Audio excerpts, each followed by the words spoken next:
بسم اللہ الرحمن الرحیم۔ روزہ رکھنے کا مقصد کیا ہے؟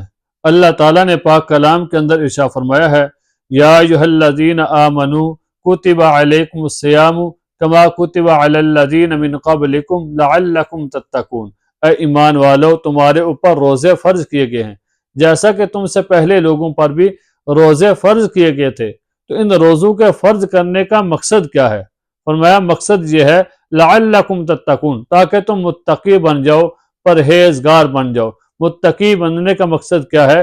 یعنی تقوی کا معنی ہے کہ دل کے اندر خدا خوفی آ جانا، دل کے اندر اللہ کا خوف آ جانا۔ تو جس انسان کے دل میں اللہ کا خوف ہوتا ہے، پھر وہ انسان اللہ تعالیٰ کے حکم کی نافرمانی نہیں کرتا، رسول اللہ صلی اللہ علیہ وسلم کے حکم کی نافرمانی نہیں کرتا، وہ انسان اپنے آپ کو گناہوں سے بچاتا ہے۔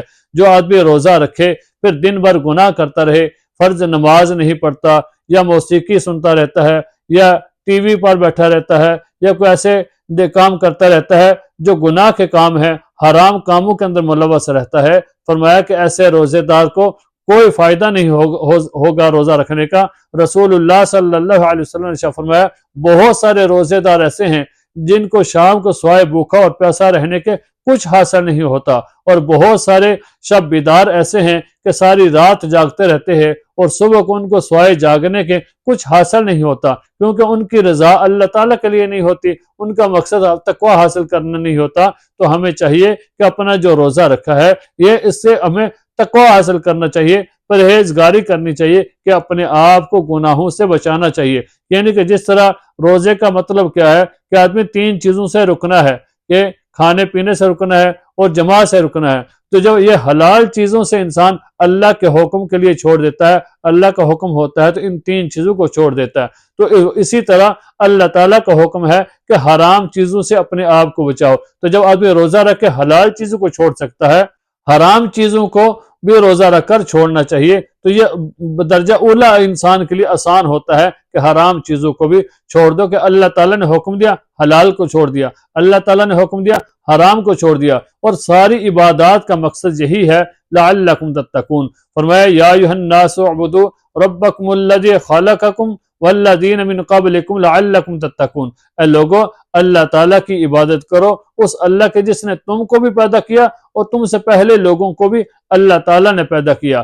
مقصد کیا تھا؟ کہ اللہ کی عبادت کرو تاکہ تم متقی بن جاؤ۔ ساری جتنی بھی عبادات ہیں ان کا مقصد یہی ہے کہ تم تقوی حاصل کرو، اپنے آپ کو پرہیزگار اور گناہوں سے بچانے والا بن جاؤ۔ فرمایا کہ تم جب انسان قربانی کرتا ہے، فرمایا کہ لن ینال اللہ لحومها ولا دماؤها ولکن ینالہ التقوی۔ فرمایا کہ جو تم قربانی کرتے ہو، اس جانور کا نہ تو خون ہم کو پہنچتا ہے، نہ ہی گوشت ہم کو پہنچتا ہے، جو چیز ہم کو پہنچتی ہے وہ ہے ولکن ینالہ التقوی، تقوی ہمیں پہنچتا ہے۔ تو انسان کو چاہیے کہ اپنے آپ کو گناہوں سے بچائے، اور اللہ تعالیٰ کی رضا جو ہے اس کے لیے ہمیں روزہ رکھنا چاہیے، اور روزے کا مقصد ہمیں سمجھنا چاہیے۔